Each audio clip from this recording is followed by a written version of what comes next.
So when we receive the machine, we need to check whether all the accessories are included or all the accessories complete. We need to install this floating rod here, so let's remove this part first, take it off. Okay, after removing it, we are left with just these two parts. We don't need to look at anything else, we just need to insert it here. Use the retaining ring to secure the outer caliper tightly in place. We need to snap this retaining ring inside.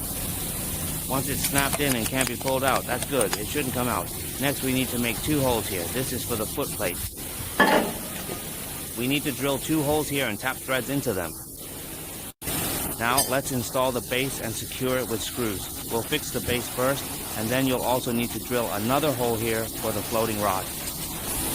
Like this. Then we fix the heater onto this hole. Now we need to secure the temperature controller here and pass the screw through it.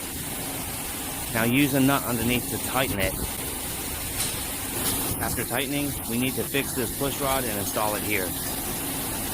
Install it here. Once everything is assembled, it will look like this. When the air comes up, it presses down and moves, and that's it. It's done. The tool is sent up, and that's how the installation is completed. For this type, we need to install this part inside here. After installing, we connect it, attach the air source, and there's a switch here. Just turn it on. Once the air is connected, you can see it, and then we gently press here. It moves down one step, and that's it. The installation is done. Yes, that's how you install it.